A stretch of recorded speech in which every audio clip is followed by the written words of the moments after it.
talking Illinois high school football. If your goals are as high as you talk about, tonight's the night you go out and just take one more step. It's a view from the West. And it starts right now!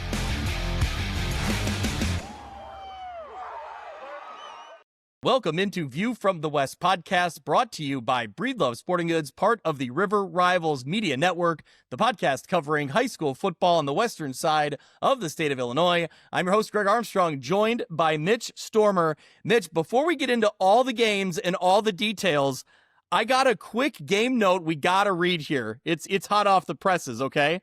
And by hot off the presses, I mean like 20 years ago. Morrison faces a second down when Mitchell Stormer kept the ball on an option, ran 23 yards before hurdling a steamer at the goal line for the touchdown. Mitch, there's no better way to start off the highlights than hearing about QB1 from back, what are we talking, 2004 here? That would have been, 2004. That might have been my sophomore year. I don't remember. I think that was my sophomore. I think that was my sophomore year. Hurdling a defender. I need to hear more about this. I remember that. It was late in the game. We had ran an option play, and I kept it around the end. I don't remember how many. What did you say? 23 yards. It was. They said 23 yards. Yes, it was pretty clear daylight. And then I was just running as quick as I could to the corner, and I saw a defender out of the corner of my eye coming from my right. He was shorter than me, and I didn't hurdle him like a track hurdle. It was more of like I jumped like from the side and kind of went over him. So it worked out, and that was we won that game. That was a great game against Fulton, and we should have saved that for the Morrison Fulton week is what we should have done. Yeah, there you go. Well, it came through on a text thread this week, so I had to lead the show with it. And there's video evidence somewhere floating around. What I'll find is there is an article from my junior year. We played Ottawa Marquette. It was probably the best play that I was ever a part of. I'll try and find the article for that because I think Morrison and Ottawa Marquette is week 9. So I'll try and find that for that show. All right. I did not know you were a Mitchell either until this article. So yeah. Shout out to my parent. There we go.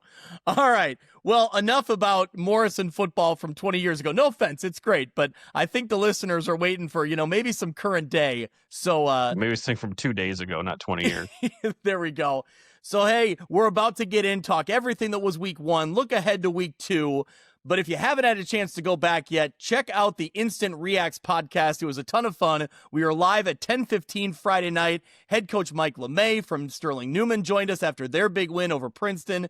Jeremy Adolphson joined after Monmouth Roseville's win at Mercer County. We had scoreboards. We had reaction from Kyle Kampmeyer, who walked the sidelines at the big 8-man showdown between Amboy and Milledgeville. We had Matt Randazzo from Off the Air with Matt Randazzo join us. He was taking the Alleman game in now as the official public address announcer. So very important role there for Dazzo. But Mitch, it was a ton of fun on Friday night, and I can't wait for it to get more, more active and more involved with the people watching. I can't wait. Yeah, first one, didn't really know how it was going to work. It was kind of a mad dash to get to that 10:15 mark because that's right about the time that finals are coming in. But not only are we waiting for the final scores to come in, but we're updating all of our graphics and getting those uploaded into the way that we can put them into the show, which you'll see on this episode as well. Just getting into that rhythm. First episode was great. We weren't real sure on the technology of getting coaches in live, but it worked out very seamlessly. And overall, it was a great show. So, yeah, looking forward to doing that 8 more times this year. Yeah, that episode is only available on our YouTube channel, so I encourage you to go out, find that episode, find any episodes you've missed on our YouTube channel. Full-length episodes of everything we do now are available on our YouTube channel. We also have highlights from the United Township win over LaSalle Peru. That game was pushed to Saturday, so I was actually able to get out. My dad, along with my son and myself, were walking the sidelines, taking that one in. So great win for United Township. We'll get to that in a minute here, but we're going to jump in, talk all things. Before we do, we lead off with what we like to call our viewpoints. So the headlines from the week that was and the week that's coming up. Mitch, I'll start with you. Give us your viewpoints heading into week 2.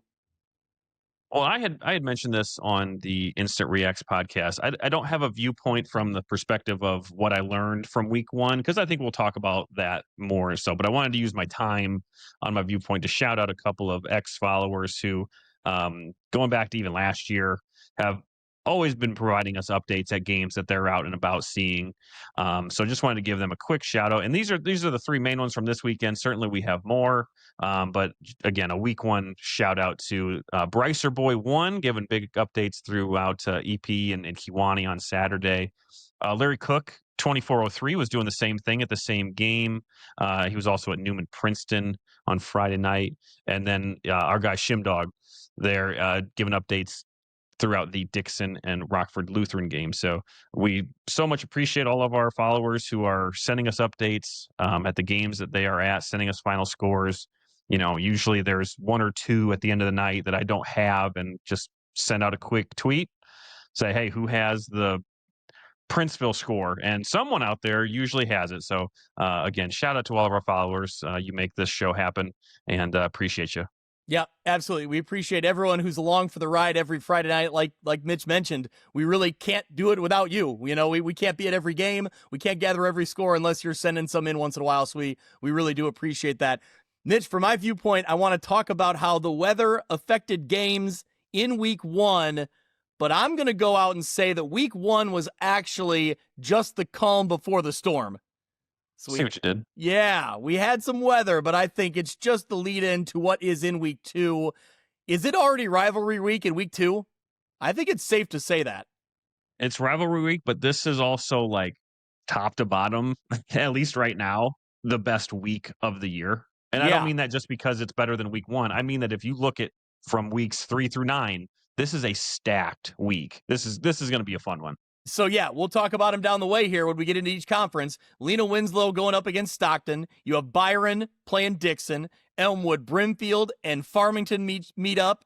Three Rivers, you have Rock Ridge and Princeton. That game is going to be two of the top teams in each division in the Three Rivers. And then you have a fun cross-river rival here.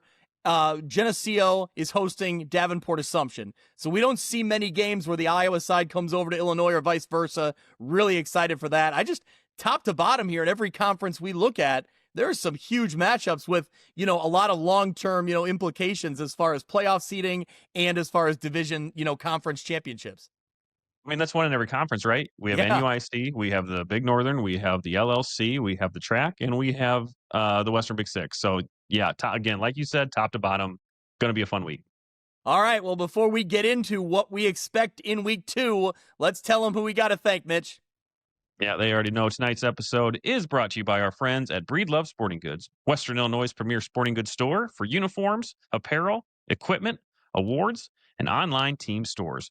They provide all the same sporting goods services as the big nationwide companies, but with a faster turnaround, and their uniform pricing is a fraction of the cost you're probably used to. They offer name brands such as Adidas, Under Armour, and Nike, and are extremely responsive with any inquiries. With a primary focus on the western side of the state of Illinois, Breedlove Sporting Goods is the fastest way to outfit your team. Check them out on Facebook or at breedlovesports.com. Orders have been placed for our View from the West merch. That store closed recently, but no worries. There's another store coming back. It's going to open up maybe in another few weeks. We'll get them around mid-season, so we'll reopen if you missed your opportunity. That's really exciting. Merch is being shipped out for everybody who ordered. Also, hey, we make the debut of the 2025 Player of the Week. The Breedlove's Player of the Week is back. We love everything Breedlove's does for us, but the Mini Helmet Award might be my favorite. So we got some big-time numbers from week one. We're going to send out one of those mini helmets to the player who deserves it. We'll get into that in a few minutes here, but big shout-out to Breedlove's as always. So, Mitch, we're going to start in the Western Big Six. We're going to go through the scores, go through the games. What I'm really excited about for people listening to this, I encourage you for that little extra something, go out and watch this on YouTube because we now have scoreboards that we can post up. So there we go. We have the full final scores from every conference, from every game we covered, every game with the teams we follow. So, Mitch, let's go through and read the final scores, then we'll go through the games kind of individually. Okay, sure. United Township was the big winner over LaSalle Peru, 23-21. Dunlap defeated Galesburg 44-0. Geneseo fell at the hands of Rochelle 41-14. Moline close with Rockwood Summit, but it was Rockwood Summit getting the late 30-24 win there.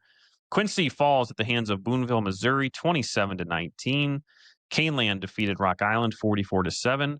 You had the big Alleman win 62-13 over Walther Christian, and Metamora defeated Sterling 43-14. So overall, kind of a tough non-conference start for the Western Big Six, but we'll start with two of the teams that were the highlights, that being United Township getting their win and Alleman getting their win. Let's start in East Moline. Let's start with the United Township Panthers. They get the win 23-21, and I think the first game of the season that we cover, it's our game of the week. I'm giving it the game of the week right away because I think for this United Township team, we've talked about their slow climb and they're trying to, kind of take that next step. And obviously the playoffs are the goal, and it hasn't happened in a long time at United Township. Just to get that monkey off their back that was LaSalle Peru is a big start. And the way they had to win that game, we'll get into it in a minute here, I think is a big step. I'm giving this our game of the week. Yeah, I think that's very fair. This was a game that we had circled as a real test of what we thought. Well, for starters, we all have high expectations on United Township this year. And while this game itself doesn't play into how the conference will shake out, it was a test of how prepared UT was going to be for the year, right? This is a very, very good LaSalle Peru team, a talented quarterback who's going to be a D1 football player in a couple of years, only a sophomore, but a 2-year starter already for LaSalle Peru. New head coach. They're a great team. And not only that, they had to kind of mentally win this game too. Going into a Friday night game, weather affecting it, you get delayed, you got to come back on Saturday, and they didn't let up. It was a great game. I'll kind of let you talk us through because you saw the majority of this game starting there late in the second quarter. But I listened to this game on QC Sportsnet. Shout out to our friends there. Great call of this game. Looked and sounded like the UT team that we expected to show up throughout the year. Maybe a little sloppy of things you expect in a week one with some penalties from the game call. It sounded like maybe that wasn't necessarily all mistakes, more of just maybe some flag happy refs, but a great win nonetheless. I've never seen 3 touchdowns called back for penalties, and not just like short touchdowns, but like big breakaway touchdown runs. LaSalle Peru had 1, United Township then had 2, all in the span of about 5 minutes of game time. I mean, right. It was crazy. How I've never seen something like that. But no, I think overall, I leave impressed with this United Township team because to your point, I don't think everything was running 100% quite yet, but man, they battled and they grinded through it and they came up with play after play when they needed it on offense, when they needed it on defense. They got an interception in the end zone to stop a LaSalle Peru drive. And then at the end of the game, where it's that kind of bend but don't break, right? And they gave up the touchdown. United Township LP had to go for 2, and United Township comes up with a great defense to get the ball out of the hands of the receiver. And I will say that throughout the game, the quarterback for LaSalle Peru, Marion Persich, I believe is his name, really good. I mean, LaSalle Peru's not in our area, but keep an eye on that kid. I mean, that is a great athlete. He could run the ball. I believe he already has D1 offers. Yeah. Yeah, I mean, a physical runner, but also could make the throws. And that's where I give credit to United Township's defense, is that he was putting the ball in some really tough spots, some really tight windows. And man, United Township defense was right on top of him, right on top of those receivers. Really impressed with their secondary. Well, that was one thing that we said, right, in the preview. Like, UT's going to go as far as their defense plays. We know that they've got playmakers on offense. But maybe defensively they've come up short in years past. So yeah, this was a tremendous effort from the Panthers. Great victory. Yep. So Isaiah Navarrete finishes with 18 carries, 113 yards, 3 touchdowns. When they needed it, 2 catches for 53 yards. When they needed a big play, he was making that play. And they called it near the end of the game when they were trying to wear down the clock. They called a timeout and actually threw a screen pass or threw a little short pass, which, is risky because if it doesn't work, you're stopping the clock. But man, you trust your best athletes on the field. And Isaiah Navarrete made a great play, got down the field about 20 or 30 yards, and then actually had the heads up to not run out of bounds and just dive down to keep the clock rolling. So not only a great, talented football player, but a smart football play in the middle of it. Yeah, that was an exciting call, and a great way to end the game. Get the ball into the hands of your playmaker, and he'll know what to do with it. So it was UT's first win over South Peru since 1985. So getting that over that hurdle again, whether they play every year or not, certainly it's, I can't even do the math on that. What is that? Almost 15, 40 years now. Yeah. So, just a great week one game for UT. And I think it's going to set up, especially with their week two opponent, I think it's going to set them up to be 2-0 and really get into Western Big Six play on the right foot. Yeah, it just seems like one of those next steps, right, in this program that we've been watching. Last year, they fell short in several games that were 1 or 2 points. And this game included. Yes, exactly. Yeah, you're exactly right. So I think that just mentally, to get this win, it just shows you that something's a little bit different. This team was able to fight through it and get that win. To your point, they have a good chance of being 2-0 now. They host Chicago Munchin College Prep. It'll be senior night next week for them. It'll be an early kickoff. What's that? They'll be 2-0. That'll be an early kickoff, 6 o'clock Friday at the Soul Bowl. So again, United Township gets the win 23-21. That is our game of the week, the View from the West game of the week, sponsored by Nate Neighbor of Modern Woodmen of America. From protection to saving to retirement, contact Nate Neighbor today to put together your financial game plan. He's a call away, 309-233-2656. Again, Modern Woodmen, touching lives, securing futures. Mitch, tell us about the Rock Island Alleman game. They get the big win, 62-13. Yeah, how about this? What a story. Great to have Alleman back in the picture, back playing 11-man football with head coach Tom Barber at the helm. Look, you come out week one, you have a home game there at Augie, great crowd, new uniforms, and you put up the most points in school history. So again, a 62-13 win over Walter Christian. Will on Toms finished with 62 yards on 4 carries and 2 rushing touchdowns. Also, this is maybe something I hope I can find on video. A 3-yard punt return for a touchdown. I gotta know. Channel 8 has it. WQAD has it. I watched the score replay yesterday, so go back and watch the score. They do have it. It's a very fluky, weird play where the punt goes straight up in the air, and then it takes a bounce back towards Walter Christian, and nobody thought to touch it. And an Alleman... It wasn't blocked? No, I think it just went straight in the air, and it had a bad turf bounce, and an Alleman kid had the heads up that nobody was touching it, and it was right near the line of scrimmage. He grabbed it, and they were right within 5 yards of the end zone and ran it in. It's very weird.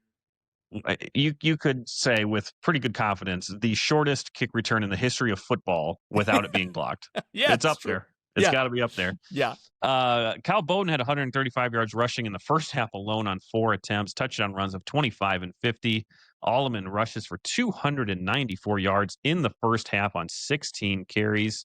Only 1 attempt from their quarterback. It was a 40-yard touchdown. So a very efficient, great win for Alleman, picking up their first victory at the varsity level since August 27th of 2022.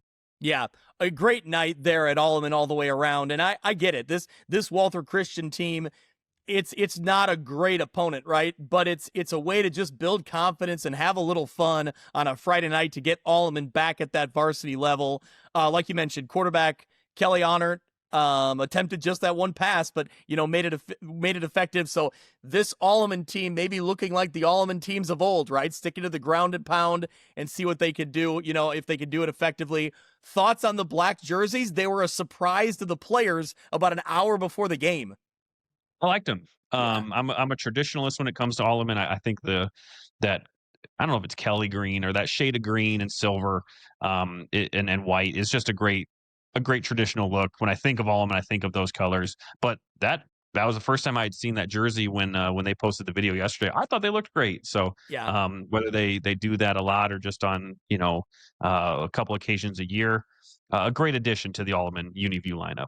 Yep. So we appreciate the tag on that and getting people to spread the word on that one. That was a great look. Alleman, like I said, did a great job of recognizing their football alumni. I saw a photo on X I thought was really cool. They had every head coach of Alleman football going back to 1981. So That's Mike awesome. Tracy, yeah, really cool. Mike Tracy in the photo, along with Dana Just, Dave DeJager, Todd DePorter, and now Tom Barber. So I think a really great way to tie the past history of success to this new current group. And it was cool seeing players interact with those coaches and just honor them that night before the game. So cool night all the way around. And, you hope Alleman can keep that kind of excitement as they get into their Western Big Six play. So they will take on Dwight. We'll talk about the games coming up in week 2 here in a minute. Rockwood Summit gets the win 30-24 over Moline. So Moline takes the long road trip like Rockford Summit did last year. And actually, kind of the same thing happened, where Moline kind of spoiled the road trip last year and came from behind and won. This year, it's Rockwood Summit at home coming from behind and grabbing the win. Moline played well, but they come up just a little bit short in this one. Yeah, they led at halftime. I believe it was 10-3 at halftime. Rockwood Summit kicked a couple of field goals to get it within 10-9. And then really from like the mid-third quarter to the end of the game, it just got real wacky. It was just a weird game of going back and forth. Kind of the same thing as UT. Had some things gotten taken off the board. Some uncharacteristic penalties or turnovers on both sides. So, you had sophomore Cason Ponder in his first start. You're going on the road to a good Rockwood Summit team, and you came up just short. I think there's a lot to take away from that. That they played well. Again, just one of those games where it just kind of comes down to who had the ball at the end, and Moline did, but just couldn't get the ball moving down and get into scoring position. But a good first start for Ponder. Zach Sierra was the main receiver on the night, 2 receptions for 83 yards. We know how good Moline's rushing attack is going to be. They showed out. Mark Carey rushed for 95 yards and a touchdown on just 12 carries. Elijah Warren had 87 yards and a touchdown on 23 carries. So I think Moline's going to be fine. This was a great game. Good contest between 2 really good football programs. Again, same as last year, just different result. Yeah. It's a good challenge to start the season like we talked about last week. They got another challenge coming up in week 2. We'll get into that in a minute. But, I think Moline overall played well. Just, fell a little bit short in that one. Boonville, Missouri. Another Missouri team getting the win against the Western Big Six. Boonville wins 27-19 over Quincy. You look at this game and kind of weird the way it played out. Boonville managed just 8 first downs, 192 yards of total offense. Thank you. Shout out to Muddy River Sports. They had a great write-up about this game, so we read up on that and got the numbers we needed here. It was the big plays that really killed Quincy in the long run here. Boonville was sparked by an 84-yard kickoff return after they were trailing 10-0. So Quincy was up 10-0. You really felt like maybe they had a little bit of cushion there, and then immediately that's gone with a kick return. They had a 57-yard catch and run, and then a 43-yard third down reception in the third quarter that set up the Pirates' final touchdown to go ahead and win 27-19. Overall, I think the same as Moline. I think this Quincy team played well, and it's only week 1. I think this Quincy team has some building to do to get up to their full potential, but there's still talent there, and I think that they'll battle as the season moves on. Yeah, and certainly their 21-game regular season winning streak comes to an end. The Western Big Six one still stands, but just the end of a remarkable run for Quincy. But same, my mindset goes the same as I just said about Moline. I think Quincy's going to be fine. You had to expect a little bit of a drop-off, not just from who is not at Quincy anymore, but just that it's your first game together as kind of a new group. Hunter Schuckman coming in at quarterback, the transfer from Quincy Notre Dame, came in 180 yards passing and a touchdown. Mason Dent had 85 yards rushing. Cole Burgess, 7 catches for 53 yards and a touchdown. So I do believe Quincy's going to be fine. But yeah, because like you just mentioned how the game went, just kind of a weird game. And sometimes it just takes that little bit of momentum to shift a game, and I think Boonville had it on this game, and we'll see what Quincy can come back here in week 2. Yeah, I think there's still plenty to build from here. I think it's just a matter of building that consistency and kind of executing at that high level. It's there. I think there's pieces there that they can do that, and led by the coaching staff they have, I think there's a lot to be excited about. And again, just a tough one there, tough loss there to start the season. A few other games here going down the list. Mitch, it did not go well for the rest of the Western Big Six. You have Maple Park Canelan getting the win 44-7 over Rock Island. Dunlap gets the 44-0 victory over Galesburg. Rochelle, who seems like a really good team, they get the win 41-14 over Geneseo. Metamora also seems like no surprise there. Metamora is good, right? They get the win 43-14 over Sterling. So not much to talk about in those games. I think a lot of those teams kind of want to flip the script and, get into week 2. So we'll do that. We'll get into week 2 here. Mitch, give us the rundown of what games we're looking at for week 2 for the Big Six, the last week of the non-conference schedule. Right. Yep. So you've got United. They are going to host Chicago Noble Munchin. They are 0-1. They lost to CICS Longwood in week 1. You've got Galesburg going to Bartontown Limestone. They are 0-1, lost 49-0 to 4A runner-up last year, Mount Zion, right? Yep. You've got that cross-state crossover, Davenport Assumption going to Geneseo. Assumption is 0-1 after losing 36-13 to Solon. Is that how you pronounce that? Solon? Or is it Solon? Solon. Yep, you got it. Solon. Okay. Yep. Iowa. I don't know. Sycamore is going to be going to Moline. Sycamore was a 22-21 winner over DeKalb in week 1. You've got Quincy going to Alton. Alton 0-1 following a 34-14 loss to Althoff Catholic in week 1. You've got Rock Island going to Dunlap. Of course, Dunlap, as just mentioned, they're 1-0. They beat Galesburg in week 1. And then you've got Dwight, who is 1-0 but did not play on Friday, coming to Alleman. Kind of an interesting dynamic there that, you talk about I missed one. Oh, there. Chicago Urban Prep Bronzeville. It was 0-1 going to Sterling. Sorry, my screen was not scrolled down far enough, folks. My bad. We're all good. No, we're all good. It is interesting, though, that Dwight has not played a game yet. Because, we talk so much about how practices and scrimmages are limited in the offseason now for good reason, keeping players healthy. But, we joke about in week 1 or in that scrimmage, you finally get a chance to hit somebody else, right? So you kind of get to see that game speed. It'll be interesting to see if Alleman has a little bit of benefit from already seeing one game under their belt, already playing somebody else, getting that varsity game speed, whereas Dwight hasn't seen it. I don't know. Just kind of an interesting dynamic there coming out of week 1 where they had that forfeit. What other games catch your eye here, Mitch, that we want to talk about? I do want to see how Moline stacks up against Sycamore. Sycamore is always a good team. So how can Moline bounce back from that tough loss going to Missouri? Long road trip. Now they get a home game, so that'll be good. And Quincy too. Alton's a good team. Typically year after year, we talked enough about Althoff Catholic in the history of this podcast to know that they're still a pretty good team now, even though they moved to 3A. So, I think it's hard to judge what Davenport Assumption is going to bring to the table, just because, again, it's kind of the same thing when we talk about NUIC when they play Wisconsin schools. It's like, well, we kind of know, but we kind of don't. But again, that's really what I'm looking forward to from looking at it from 30,000 feet, so to speak. How does Geneseo, how do Moline, how does Sterling, how do they all look in week 2 after having losses here in week 1? Yeah. You Sterling, said it, I think, will be fine. Yeah. Yep. I think a couple of those games, I think Western Big Six should take care of it.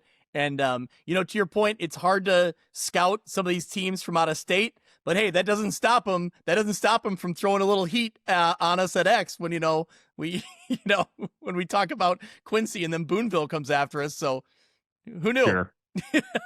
Yeah. I didn't have that satisfied listener. I didn't have that on my bingo card to start the year that we'd be catching heat from Boonville, Missouri. But here we are. Thanks for listening. Yeah. This is Dan Pearson of Fellowship of Christian Athletes. Our FCA team of staff, board, and volunteers is pleased to support View from the West with Greg and Mitch. Our Northwest Illinois FCA team is 3 teams in 1, serving coaches and athletes in the Three Rivers, Northern Illinois, and Greater Peoria areas, all with schools covered by View from the West. For more information, email me at danpearson@fca.org. FCA, the heart and soul in sports. Hey there, local high school football fans. This is Sean Considine, a Byron Tiger and Iowa Hawkeye alumni, and now an LPL financial advisor. I'm passionate about high school football because it's the purest form of the game where communities come together.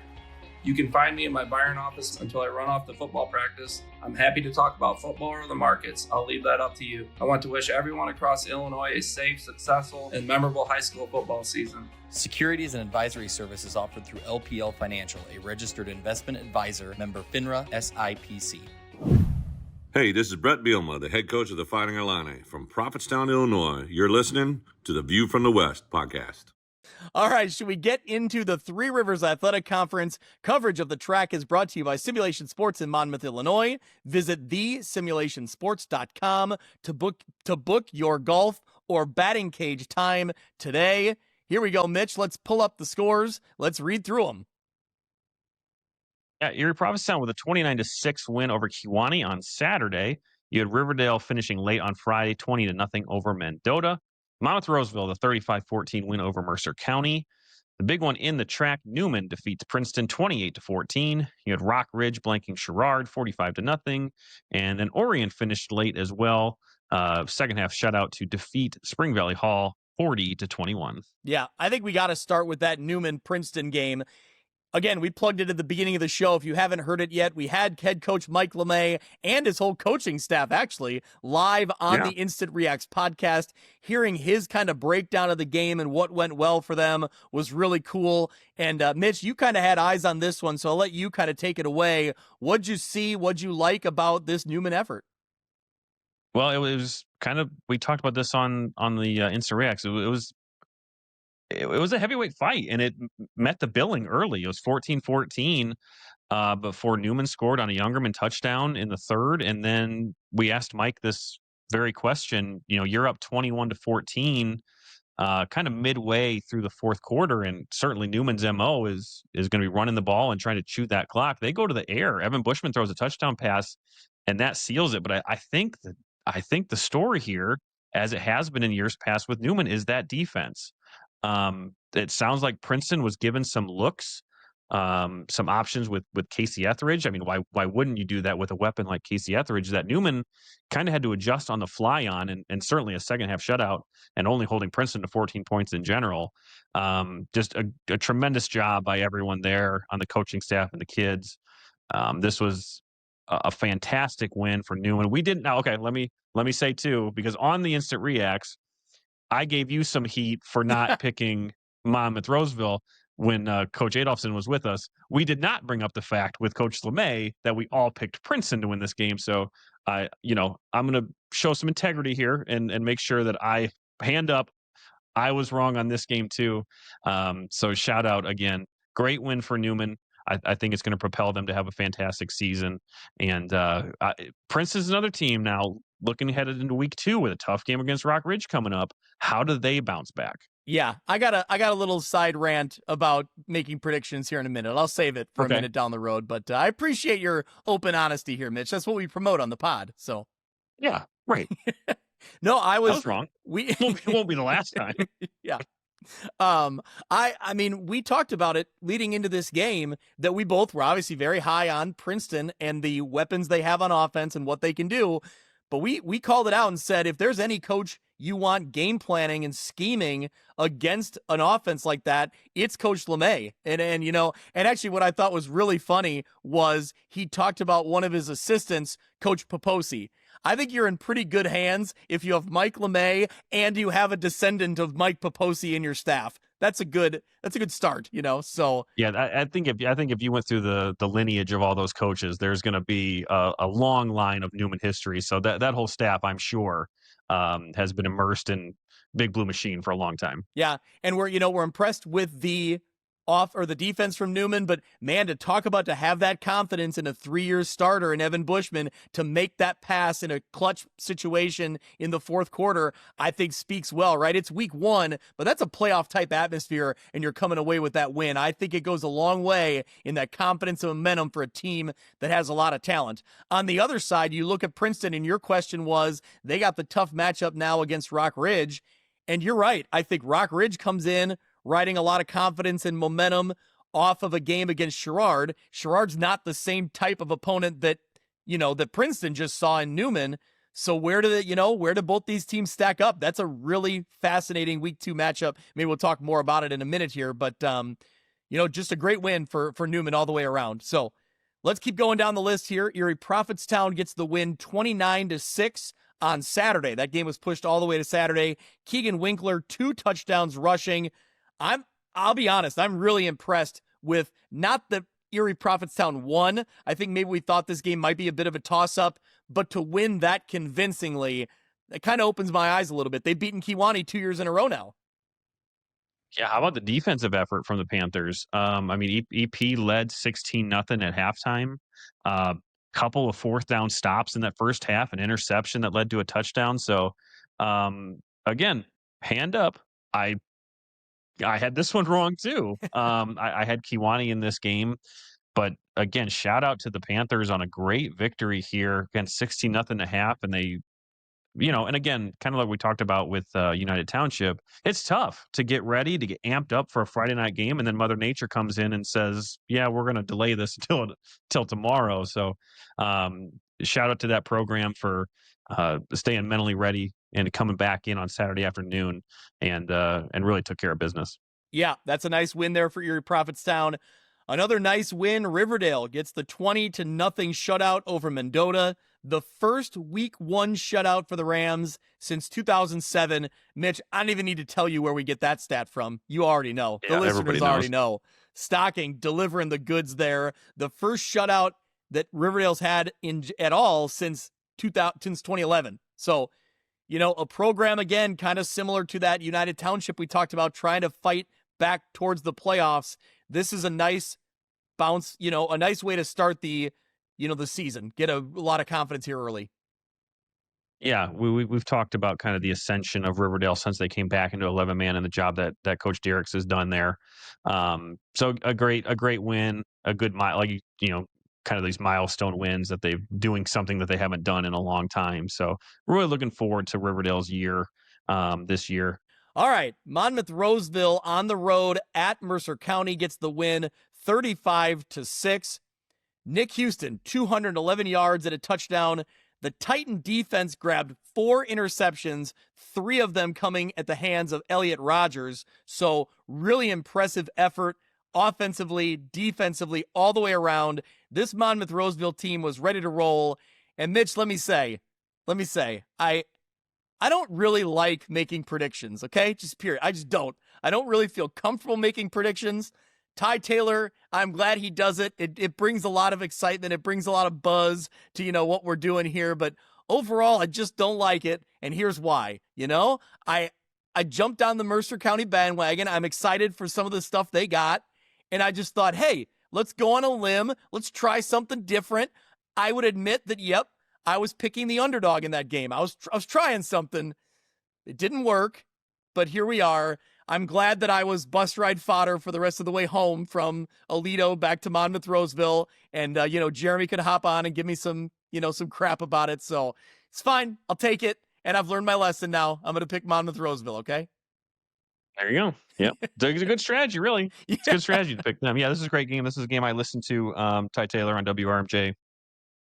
Ty Taylor and the boys, I should say, whole group there. But yeah, I've said on the show I do have higher expectations for Mercer County than what they put on the field on Friday.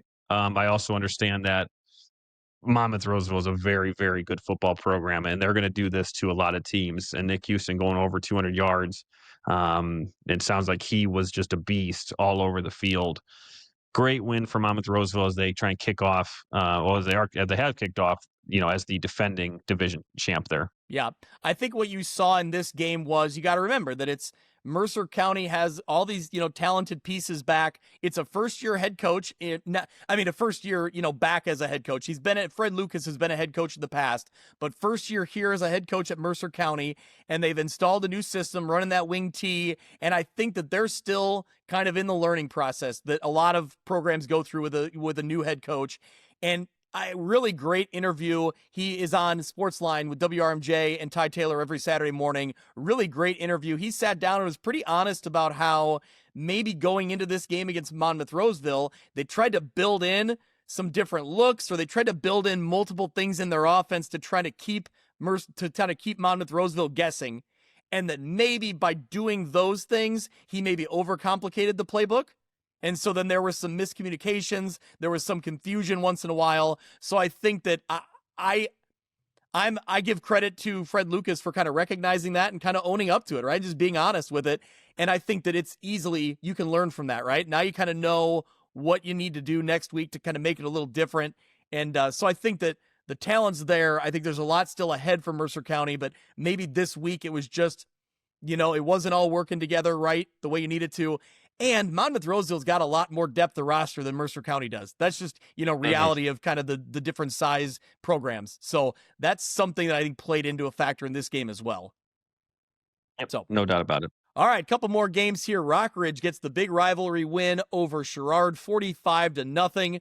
Colin Schweigen, 6 touchdowns in a week 1 victory. So he set the program record a year ago for touchdowns in a season. And boy, he rockets out to a great start with 6 of them in game 1.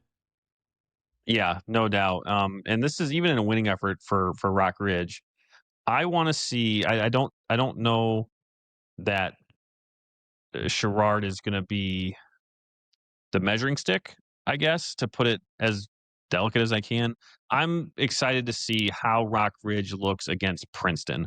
I think that's going to be more of the barometer of how both of those teams look. And so, yeah, this was a great game. This game was called in the third due to weather. Schweigen, Wheatley, Steele, they were all on point in this game. So really looking forward to seeing this week 2 game that we'll talk about in a minute with Princeton. Yep, absolutely. One more game to cover here. Orion gets the win 40-21 over Spring Valley Hall. Cale Filler, 3 touchdown passes. What really impresses me, though, is the Orion defense. So Orion defense posts a second half shutout, including 3 turnovers. That was our question in the offseason. We knew that they'd put up points, but it was, what can that defense do to slow a team down enough? Well, they did a great job of slowing down Hall, limiting them to no points in the second half. So I'm impressed with this effort from the Chargers. Well, and this game was 21-21 and then went into a real long weather break. So, again, shout out to the Chargers for staying locked in and coming out and taking care of business there when the game resumed on Friday night. Yep. All right, well, let's look into week 2 and what we got coming up. Mercer County goes on the road to Sherrard. Erie Prophetstown goes on the road to Spring Valley Hall. You have Orion at Monmouth Roseville, Riverdale at Kewanee, Newman at Mendota, and Rock Ridge at Princeton. Let's start there because I think that we have 2 different teams, both very talented teams, coming into this game in very different directions, right? You have Princeton coming off a tough loss against a really good Newman team. You have Sherrard, Rock Ridge riding a ton of confidence coming in off a win over Sherrard. So, you're coming in with, different, just coming at it from different directions here.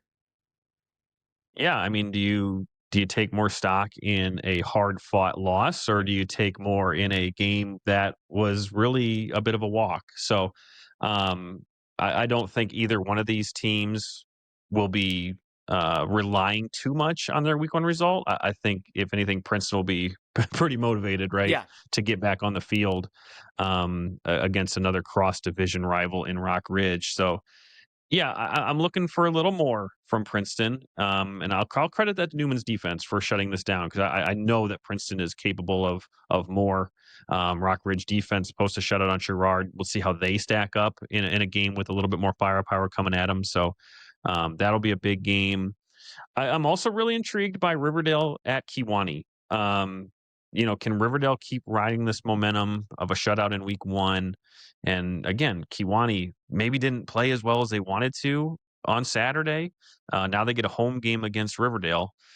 Other than that, I think the results could be, you could probably predict these a little bit easier just based on week 1. And certainly that's not always the case, but just those 2 in general stick out. Certainly Rock Ridge and Princeton, but maybe even more so Riverdale at Kewanee. Really interested to see how both of those teams look in week 2. Yeah, that's a really interesting one. How does Riverdale account for La Follette and, for the rest of that Kewanee team that, is looking to, we always say, right, the biggest difference is between weeks 1 and week 2. So who makes that big leap now? If things didn't quite go the way you thought they would in week 1, what adjustments have you made? And I think a lot of these teams, not just the Three Rivers, every conference we cover, we're looking at teams, and I want to see who makes that jump, right? Who plays remarkably better, who looks better in week 2. I'm interested in Orion and Monmouth Roseville. How does Orion handle Monmouth Roseville's size, kind of their strength up front? And again, speaking to the depth that I think Monmouth Roseville has compared to some other teams in the track. So we've seen, kind of what Nick Houston can do on both sides of the ball. How does Oregon account for that? And on the flip side, Monmouth Roseville, they'll be challenged through the air, right? That Cale Filler and those wide receivers are going to be coming after you. So you're going to have to, your secondary is going to be tested. So that's a fun kind of contrast in styles there. But overall, yeah, I think that marquee matchup is Rock Ridge at Princeton. I'm interested to see how that one plays out. We didn't really reference it, Mitch. We talked about Newman kind of adjusting to what Princeton was doing. A lot of the plays I saw in the highlights and different things I've heard, Princeton kind of running out of that Wildcat with Casey Etheridge, which we saw that a little bit in the playoff game last year against Montini, correct? Yeah. I believe they were doing that. They started that in that, trying to give a different look in the playoff game. But Coach LeMay said they didn't really have a whole lot of tape on it, and they had to adjust once they saw it. But they kind of had that look for most of the game. So not sure if that's kind of a change in the philosophy for the year, or if maybe they were just trying to give Newman something that they weren't prepared for. So again, another just intrigue on week 2, just to see what Princeton kind of looks like if they go back to their bread and butter of having either a quarterback under center or a quarterback in shotgun and trying to operate that way. So looking forward to that. Tiger Central Live will have that game live on YouTube. So I'll have my eyeballs glued on that one. Yeah. Interested to see how Rock Ridge is able to handle kind of that offensive look. And then how does Princeton handle Colin Schweigen and kind of what he brings on the field? I mean, he can clearly hurt you, in multiple ways. And actually, he can hurt you now on the defensive side of the ball, too. We saw him getting in on some tackles against Sherrard. So he's a two-way player these days, and he's looking pretty good on both sides. Yeah, no doubt. So, all right, let's get into the Big Northern Conference. The conference is brought to you by Byron Wealth Management. Stop by, talk to Sean Constantine today about financials or football. Either way you choose. Thank you to Byron Wealth Management for sponsoring our coverage of the Big Northern. Let's get into the results here, Mitch. Let's pull up the scores, see where we got. Here we go. Maybe? There we go. There it is. All right. So Byron, 63-0 win over Rock Falls. That was on Thursday. You had Dixon, a 47-8 win over Rockford Lutheran. Oregon defeats Genoa Kingston, 27-20. You had North Boone escaping with a 21-19 win, or 18 win, 21-18 over Winnebago. And then you had Marengo taking care of Stillman Valley. That final was 42-7. All right. Thanks for reading through the list there. Let's get into some of the games. Like you said, Thursday night, Caden Considine for Byron leads the way. They get the big win. He had 2 carries, 51 yards, 2 touchdowns. Mitch, how about his first touchdown run on the first play from scrimmage? Yeah, carried about 6 or 7 Rock Falls Rockets on his way into pay dirt. So probably a reoccurring image that we'll see a lot this year. The scored every time he touched the ball. So seemingly, Andrew Talbert had a touchdown. Dawson Criddle had a touchdown.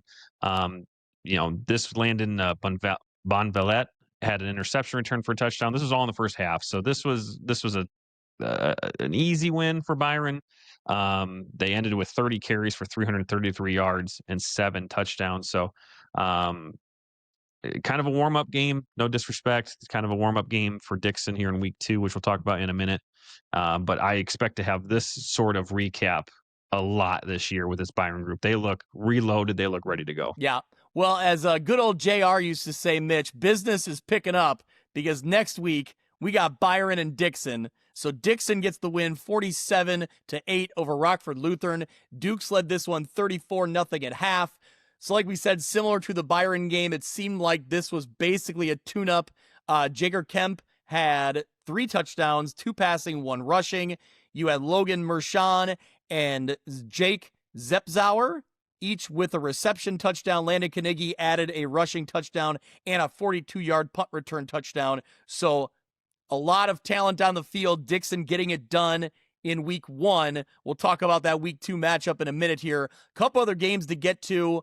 You had Marengo beating Stillman Valley 42-7 in a non-conference game, but the 2 other games were really intriguing. You had Oregon 27-20 over Genoa Kingston, and then North Boone 21-18 over Winnebago. These 4 teams are all going to be, I think, jockeying for position, fighting for that 5, maybe 6 win territory. And these 2 games played out to be very close. Start with Oregon. Tell us about that one. Yeah, this was, I don't think this game went back and forth so much, but just that Genoa Kingston kind of kept it close throughout the whole game. But Oregon running back Cooper Johnson had 3 rushing touchdowns. Genoa Kingston did score late. Jaden Lee scored with under 2 minutes to play, but Oregon was able to hold on and secure that win. The North Boone-Winnebago game, though, was more of a back and forth. North Boone scored on the first play from scrimmage and had a 95-yard pick six within the first 4 minutes of the game. Winnebago would storm back. They led 18-14 with about 6 minutes left before a muffed punt led to a North Boone touchdown. Winnebago even drove all the way down to the 2, but got stopped with 22 seconds left, and the Vikings secured that win. So like you said, this was a game between 4 teams who are going to be jockeying for that playoff spot. And when we look back on week 9 at teams that are sitting at 4-5 or 5-4, we will probably look back at these 2 games, and this is, where those results end up, is games like this. So these are 2 great games between 4 really good teams, and great week 1 action there in the Big Northern. Yep. So, all right, let's get into the week 2 that is for the Big Northern Conference. Winnebago will be in a non-conference game on the road at Clinton, Wisconsin. Stillman Valley at Genoa Kingston. North Boone at Rock Falls. Rockford Lutheran at Oregon. And the big one, Dixon at Byron. Mitch, I can't wait for this one. You talked about a heavyweight showdown last week in Newman and Princeton. This one feels the exact same way. Yeah, 2 highly ranked teams, 2 teams that went to battle last year and this year both put up week 1 performances that make this game a must-see.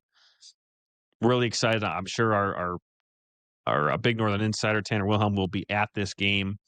I'm sure we'll have him on the Instant Reacts to break it all down for us for sure, because this game has all the makings of a classic, I think, for the second straight year.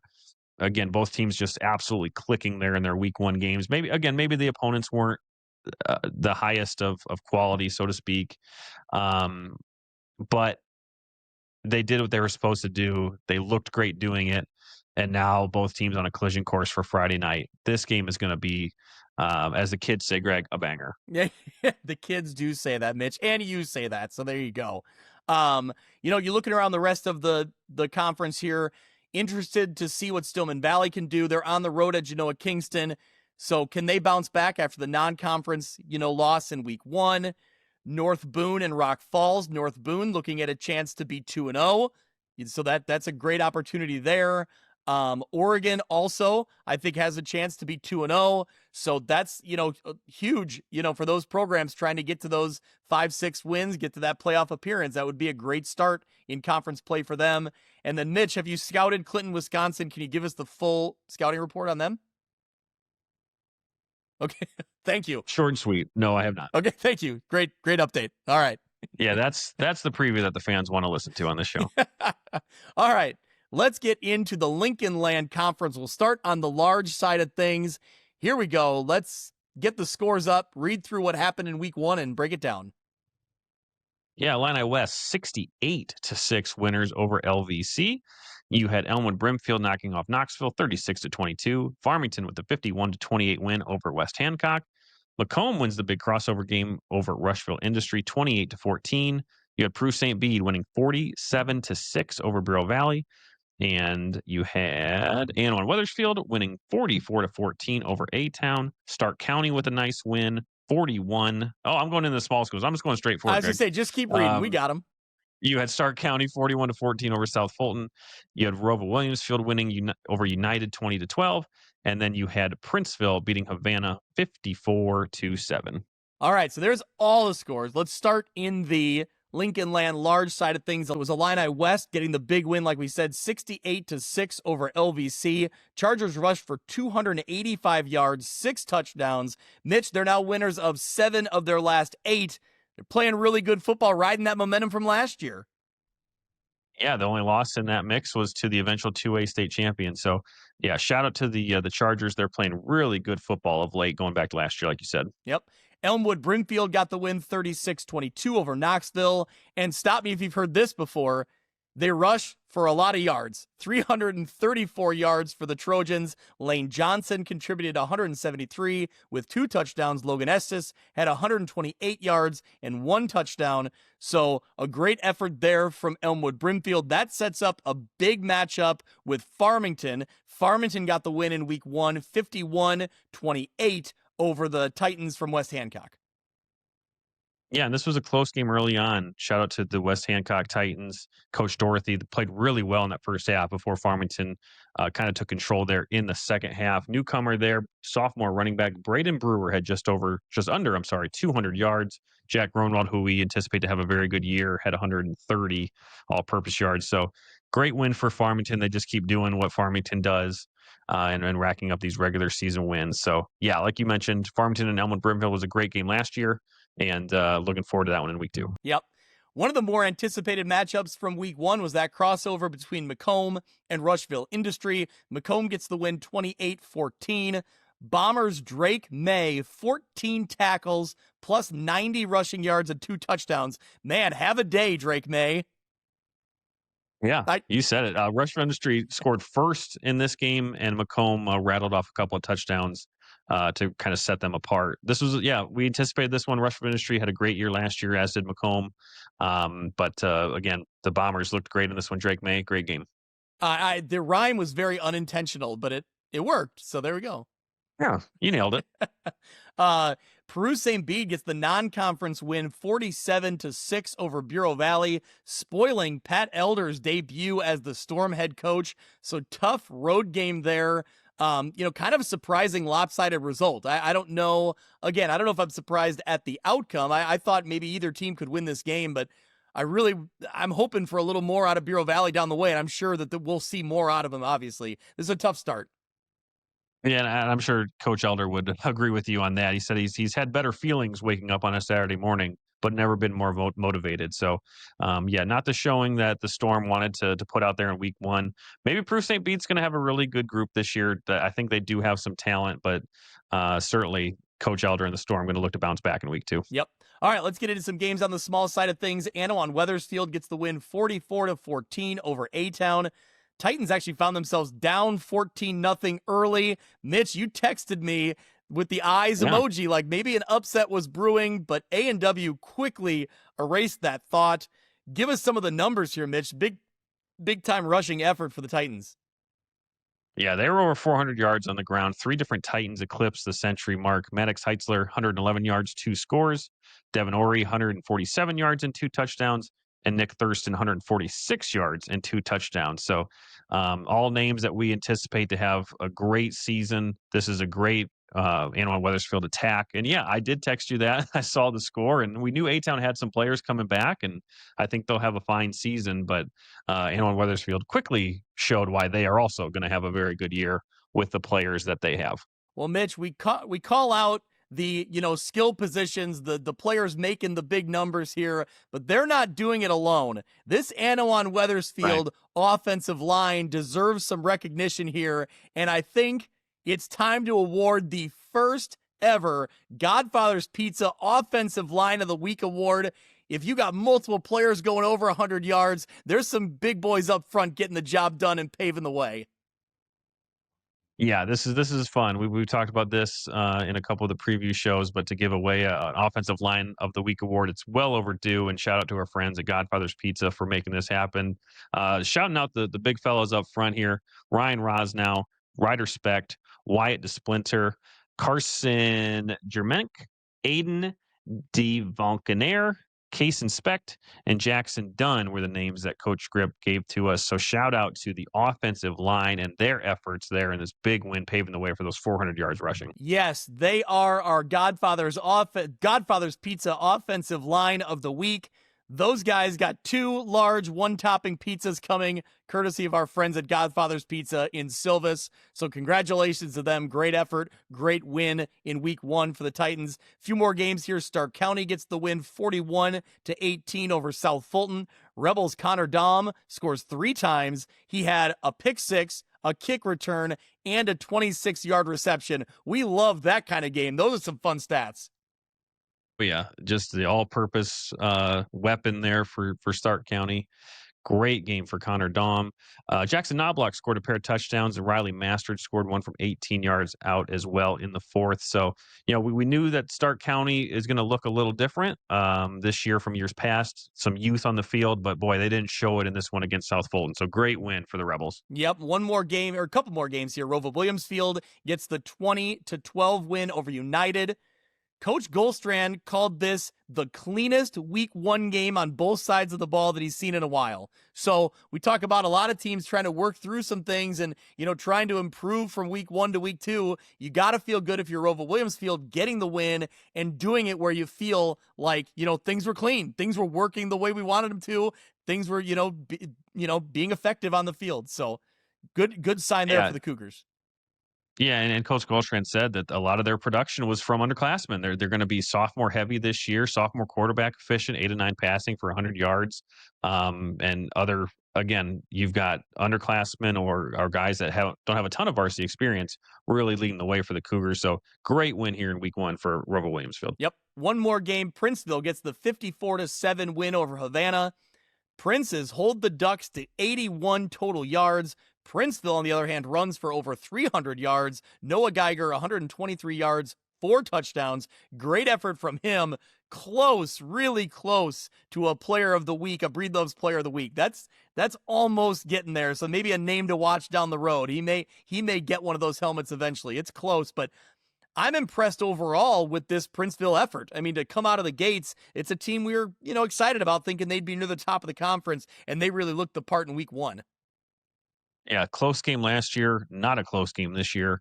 And Princeville had some questions too, having to replace Jake Williams at quarterback, but it looks like they're going to get their production on the ground, certainly. And like you said, I think Noah Geiger is going to have a great year. But that defense, holding Havana to under 100 yards in week 1, that's a statement piece. Yeah. Let's go through the games here in week 2. We'll start the big side of things. Elmwood Brimfield at Farmington, Macomb at West Hancock, Knoxville at Lewiston, or at LVC. I should give the full name. The LVC Co-op. You have Decatur St. Teresa going on the road to Illini West, and Anawan Weathersfield at Bureau Valley. So a crossover game there in the Lincoln Land. I mean, what game stands out to you? I think you got to start with the rivalry in Elmwood Brimfield and Farmington. Yeah, I think that game's going to really be the determining factor as to who finishes 1-2, maybe 2-3. Let's not forget about Macomb in this mix, but this should be a great game. Elmwood Brimfield's rushing attack against that stout Farmington defense, and Farmington's options on offense. Right, we just talked about their sophomore running back in Braden Brewer. Jackson Gronwald, always going to be a formidable matchup for any opponent. So, yeah, this game is going to be really, really fun, I think. I'm looking, too, at Illini West. They host Decatur St. Teresa, which St. Teresa isn't the same Bulldog team of years past where they were really dominating and winning state championships, but they are 1-0. They beat Urbana last week 29-7. So we talked about how the Chargers have found success as of late, winning 7 of their last 8. I think this will be a good test for that group as well. Yep. I like that crossover between Anawan Weathersfield and Bureau Valley. That's a fun. Those schools aren't that far away from each other, all things considered. So I don't think that game, did they play that one last year? I don't remember now. I'm putting you on the spot. Remember. But that's a fun matchup there. And obviously Bureau Valley looking to bounce back. Anawan Weathersfield riding that 1-0 start. That game kind of interests me a little bit. Let's look into the Lincoln Land small side. Princeville goes on the road to South Fulton. United at Havana. Rova Williamsfield at Rushville Industry. Abingdon Avon at Stark County. So I think that, it's not a marquee matchup, but I think that I'm interested to see United and Havana, 2 teams record-wise that struggled a year ago. They match up early in the season. Who can get the edge here? Who can grab a win? But the other one is Rova Williamsfield at Rushville Industry. That's a game that I think will go a long way in seeing where these standings shake out on the small side. Yeah, I think so too. How does Rushville Industry bounce back from a tough loss to Macomb, and how does Rova come out? How do Rova Williamsfield come out in week 2 off that high of a victory? So yeah, I'm intrigued by that one. And like you said, United Havana, certainly one of those teams is going to get a win. And hey, we said that A-Town, we liked what they had coming back this year. Didn't have the result that they would have wanted in week 1 against a really good AW team. But how does Stark County handle that? How do they ride that momentum of getting a nice win in week 1, having an experienced group like A-Town coming into town on Friday night? Yeah, that A-Town team has some experience that's back, whereas Stark County does not have a lot of familiar faces from their previous seasons, and yet they played well. They got the win over South Fulton. They played well in week 1 to get that win. How far does that confidence and momentum carry you, with a team that's, even Coach Nord kind of said, like, they were looking to get up to game speed early in the season, right? They need to learn kind of quick because they're jumping into this varsity action with some players that hadn't seen a lot of time yet. So, yeah, see how that week 2 matchup goes for them. This episode of View from the West podcast is brought to you by Simulation Sports. In addition to golf simulators and batting cages, Simulation Sports provides golf club repair, custom fittings for driver shafts, and even private lessons for golf, baseball, and softball. Whether you're looking for a fun group activity or want to fine-tune your skills and equipment, Simulation Sports has something for everyone. Visit their facility at 400 South Main Street in Monmouth, Illinois, or go to thesimulationsports.com to start playing today. At Modern Woodmen of America, service is about more than our members. It's about our community, too. We share values that include personal financial security and helping friends and neighbors in need. We're your partner helping you protect your future, and together we're making an impact here in our local communities. I'm Nate Neighbor. Find me on the Modern Woodmen of America website. Get to know your local Modern Woodmen representative to plan for your financial future and learn about valuable member benefits. Modern Woodmen of America. Touching lives, securing futures. Securities offered through MWA Financial Services, Inc., a wholly owned subsidiary of Modern Woodmen of America. The View from the West Player of the Week is brought to you by Breedlove Sporting Goods, Western Illinois' premier sporting goods store for uniforms, apparel, equipment, awards, and online team stores. They offer name brands such as Adidas, Under Armour, and Nike, and are extremely responsive with any inquiries. With a primary focus on the western side of the state of Illinois, Breedlove Sporting Goods is the fastest way to outfit your team. You can check them out on Facebook or at breedlovesports.com. All right, the Northwest Upstate Illini. Let's get through the final scores here. Let's pull them up live. Mitch, read us through the finals from the NUIC in week 1. Greg, we had 3 different uni-views in the NUIC this week. How We about love that. that? Dupec gets the big win, 56-16 over Dakota. You had Stockton blanking Benton, Wisconsin, 46-0. What sounded like a bit of a rain fest there at Stockton. You had EPC with the big win, 52-20 over Fulton.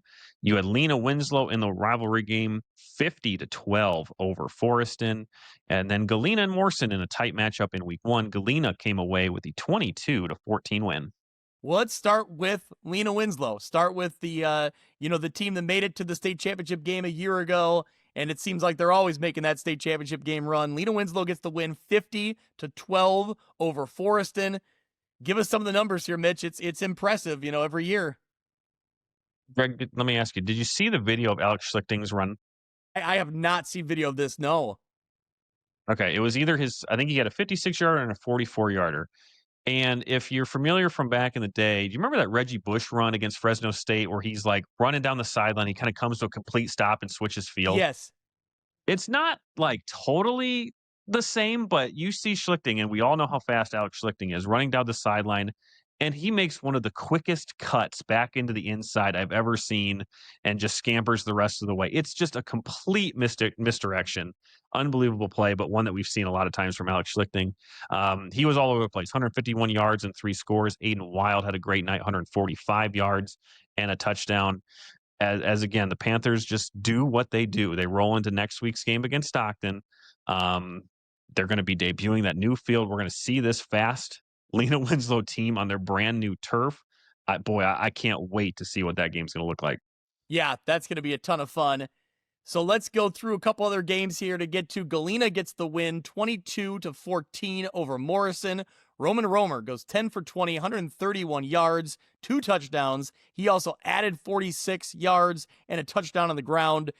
that's a name that we knew was going to be a difference maker, and he did it right here in week 1. Yeah, great player for Galena. It sounded like they were +3 in the turnover battle in this game too. Seemed like both teams kind of struggled with turnovers, as you would expect in a week 1 game. But Kyle talked about this on the Instant Reacts. Really a great job by Morrison to hang with this Galena group. Sounds like Galena defense did a really good job on Brady Anderson. I think he only had 33 yards or something on the game. But for Morrison, the quarterback Carson White went 8 of 18 for 105 yards and a touchdown. So again, a good valiant effort from the Mustangs here in week 1. But Galena, playoff team from a year ago, Roman Romer's back. Expect big things from the Pirates this year. Well, I would say the most intriguing matchup, you talked about it last week on the podcast, the most intriguing matchup in week 1 in the NUIC was this Eastland Pearl City Fulton game. Eastland Pearl City really impressed me in this one. They get the win 52-20 over Fulton. The name we need to know in this one, Draven Zier, was a beast in this one. Give us the numbers, Mitch. Yeah, absolute beast, as we have come to know from watching EPC the last couple seasons. So Draven Zier, 229 total yards. Greg, 5 touchdowns, 4 on the ground, throwing a punt return, just for fun. Great game for EPC. This is, like you said, a game that we were intrigued by, a Fulton group that didn't make the playoffs last year. We expect them to make a leap. Even EPC making the playoffs last year, we kind of gave a lot of credit, and for good reason, to Stockton, but maybe we were just not giving enough to EPC. I think EPC is going to be a sneaky team that can hang with the Dupeks, that can hang with the Stocktons, maybe even hang with the Lena Winslows. So based on this performance, really good start to proving that theory right. Well, you know what Eastland Pearl City would say to you, Mitch? They would say, fear the Zier. Our first Breedlove's Player of the Week coming in week number 1 here is Draven Zier. He has a custom View from the West mini helmet coming his way thanks to Abby and our friends at Breedlove's. Like you said, 229 all-purpose yards, 5 touchdowns. These are the numbers we're looking for, and Zier was putting them up, man. Fear the Zier. It's a real thing, and he was out showing it in week 1. And if you're watching on YouTube, look at that beautiful photography there. Greg, who do we got to credit for this photo here? Ken Grosinger. Thank you to thank you to Ken for hooking us up with some great action photos. We really appreciate it. And, it's, man, Ken's going to get a lot of good photos of Zier if he keeps running like this. Yeah, this was a great game for Zier. Again, I expect this a lot, because he's such a dynamic player. And this was just, again, really a statement win for EPC, as they're going to march their way to try and get into the 1A playoffs once again. Or not, are they 1A or are they 2A? They were 2A last year. 2A, yep.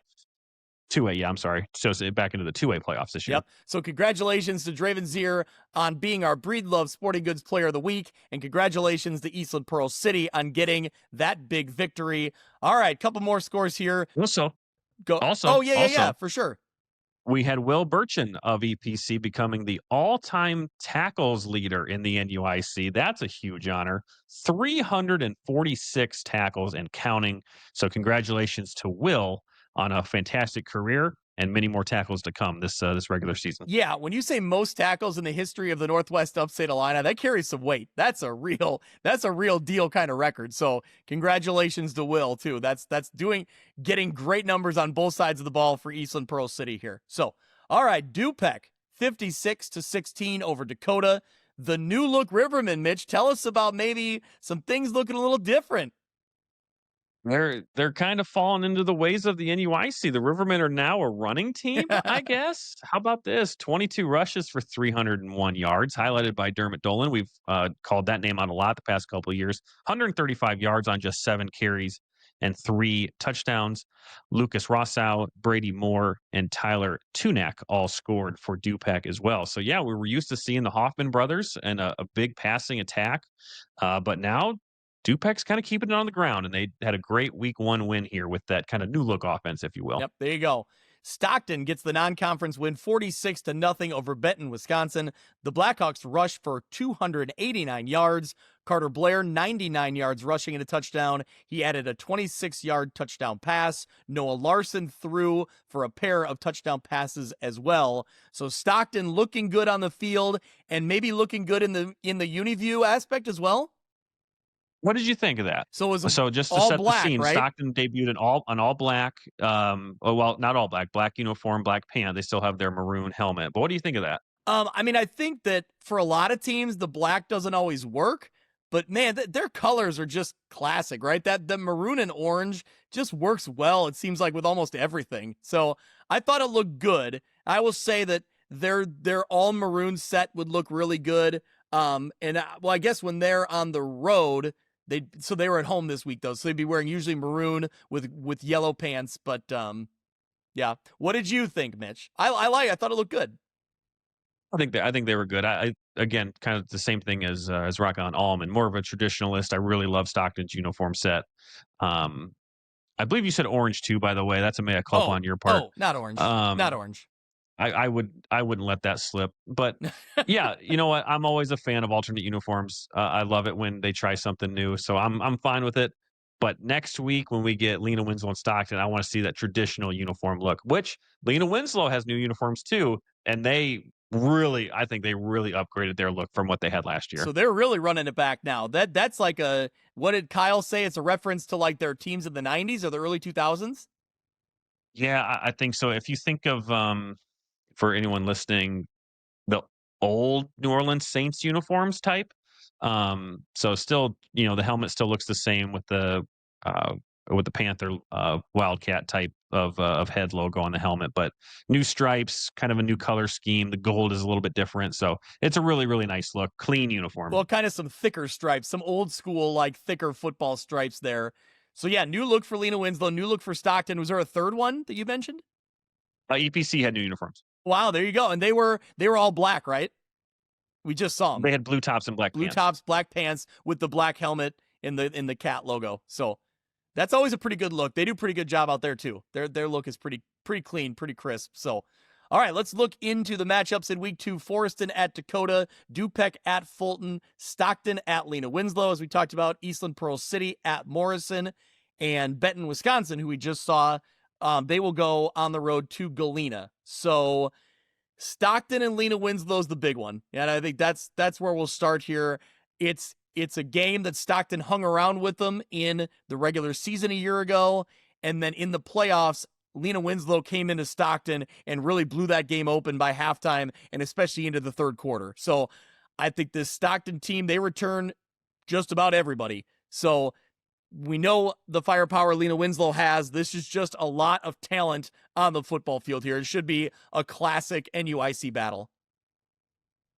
Looking at the latest Class A rankings that we contribute to with Kyle Kampmeyer of NUIC football, these will be 2 of the top 4 teams ranked in 1A football. The top team in Lena Winslow and the 4th ranked team in Stockton. And I think they only fell to 4 because of Newman's great win against Princeton. So again, no matter what, you're talking about 2 of the best teams in 1A. They just happen to be in the same conference and they're playing in week 2. So if you're a fan of small town football, smash mouth football, please go to Lena Winslow to break in their brand new field and see a great game against Stockton. Outside of that, I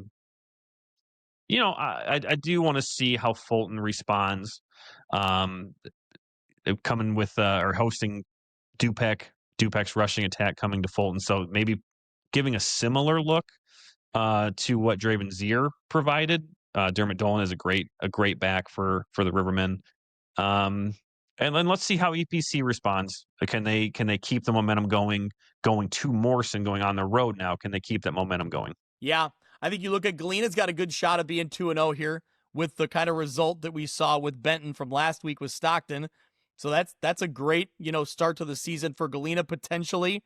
But yeah, that Fulton game, Fulton versus Dupec, should be interesting to see how that one plays out as well. But man, all eyes are on Lena Winslow. You even heard, Kyle talking about everybody from around the NUIC is talking about going to that game, even if they're fans of another team, so.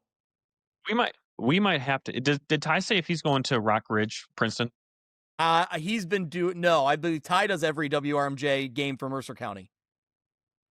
For Mercer County. Yep. Okay. Yep. Because I would think that we'll also have Kyle on the Instant Reacts as he was this past week to break this down. Yeah. So yeah, we are we are blessed with good teams here in this coverage area. So we get two of the best 3A, 4A teams in Dixon and Byron going at it. And then we get two of the best teams in 1A in the same week. So tune in to the live reacts on Friday because that's going to be a loaded show. Yeah, I was going to say that's a great plug for the Instant Reacts podcast live at 10:15 on Friday night. We're going to have Tanner Wilhelm, our big Northern Conference insider, hoping he can join us that night to give us his thoughts on that game between Dixon and Byron. And then obviously, a showdown like this in the Northwest Upstate Illini, we're bringing in Kyle Kampmeyer. He's going to be there walking the sidelines. He's going to give us his report and what he saw. So I'm really excited for that. It's going to be a great show. It was great last week, and I think we're going to have a lot of insight and a lot of breakdown of the games right as they're going final. So tune in for that every Friday, live 10:15 right here on our YouTube channel. So let's get into 8-man football. We're talking about Kyle Kampmeyer walking the sidelines. He was there for the Milledgeville win over Amboy 30-22. So it's the Missiles getting a little bit of revenge from last year's loss in the state championship game. The Missiles defense plus sophomore quarterback Kyson Francis lead the way. This Missiles team, Mitch, you were high on them last week, and and now they kind of proved it out for you, getting this big win over Amboy. Yeah, I was high on them, picked them, and this was just a tremendous 8A football game. So yeah, credit to Coach Roble and the Missiles for coming away with the win. Like you said, Francis, big night, 12 of 15, 235 yards and 3 touchdown passes, 2 to Evan Schneck. And that defense making that final stand in the last minute to beat the two-time defending state champions, right, in Amboy. Changing in the guard, maybe. Milledgeville obviously made it to the state championship last year, and this was still a close game. So credit to the Clippers. They didn't bring a whole lot back this year either. So to have them come back and play the way they did in week 1, even though in a loss, I think speaks volumes to what their season is going to look like. But for 1 week, shout out to Milledgeville, who will now be, if they weren't already, the top team in 8-man going into week 2. Yep, I think that they made that statement. I think they've made their claim at the top of the 8-man rankings for good reason. I think Amboy's going to be in the mix, like you said. I think down the way, these two teams will have something to say about how the playoffs shake out. But a few other games to talk about, a few other results to get to before we wrap this one up. In 8-man football, you had West Carroll continuing what they did last year. They get the big win 42-0 over West Central. You had Alden Hebron getting the win 31-16 over Orangeville. Polo off to a great start, 50-0 over Bushnell Prairie City. You had Hiawatha getting the 4-point win over Galva, 26-22.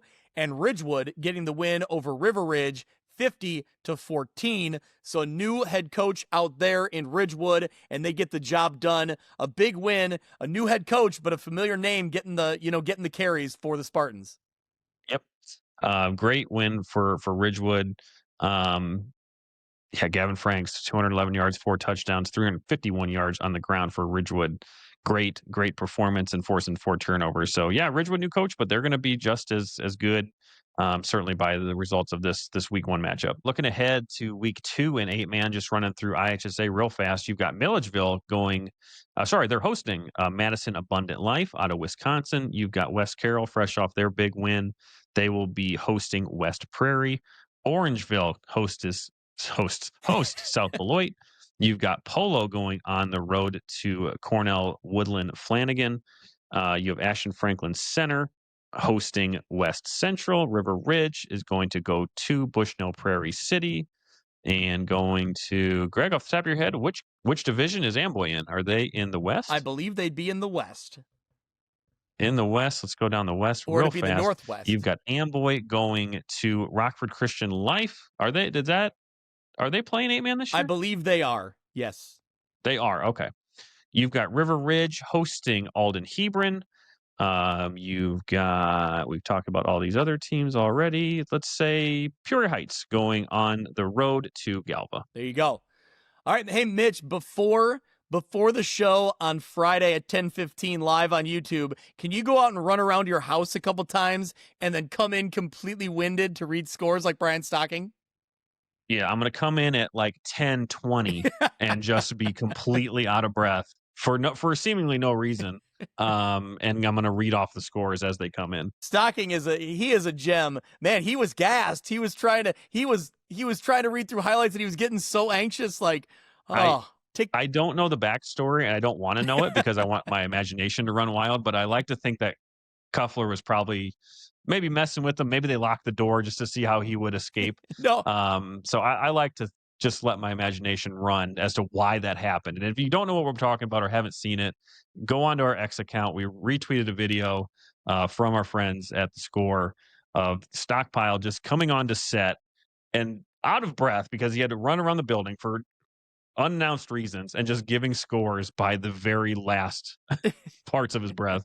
Incredible video. Now, see, Cuff's the nice guy. Cuff wouldn't lock the door on him. Dazza would have pulled something like that, but Cuff I don't think would do it. So anyway, we got to get Brian Stocking on the Instant React show. It's a little tricky because he's got his responsibilities with WQAD and the Score, but we'll try to bring him in because he's kind of the, he's the linchpin of the Instant Reacts. He's the gold. We've got Riverdale playing Kewanee, right? Yes. Yeah, if Riverdale beats Kewanee, he'll be ecstatic and he'll want to jump on immediately. That's true. That's good. That's a good call. So, all right. Well, thanks to everyone who listens. Thanks to everyone who follows along every week. Of course, if you don't already, go out, subscribe, like us on YouTube, get those notifications when we go live at 10:15 on Friday nights for the Instant Reacts podcast. I want to encourage people, if they listen along or if they're watching along on Friday nights, comment. Let us know what games you saw. Let us know what teams you're excited about. We can put your comments on screen. We can react to your comments. That's all part of the Instant Reacts.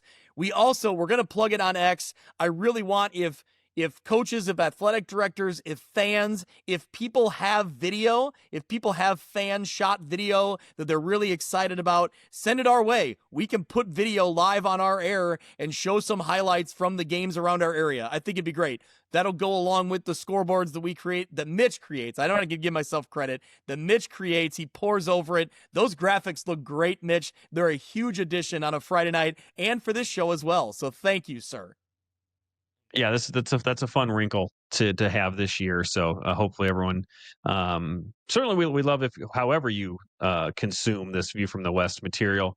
But if you can check that out on YouTube on either Friday night or Saturday morning or this show on Tuesday, however you can, the graphics package and all that is a great upgrade from what we've done in years past. So shout out to you, Greg, for finding this Riverside studio software that we can use. And shout out to Riverside for having a really cool product that allows us to play with it and put on a good show. Yeah. Do you think AI already generates? They know that we already gave a plug for them, so they're going to like us now. Yeah, I hope so. Yeah. All right. Well, thank you to everyone. The next time you see our faces, the next time you hear us, we're going to be talking. We're going to be reacting to week 2. I can't wait. We'll see you Friday live at 10:15. That'll do it for this week's episode of View from the West. Thank you so much for listening. I encourage you to go out to Apple Podcasts or Podbean and subscribe so you can follow along, and downloads will come automatically every week. You can follow along on Twitter at ViewFromWestPod. You can also email me if you're interested in being a sponsor, viewfromwestpod@gmail.com. Thanks so much. We'll see you next week.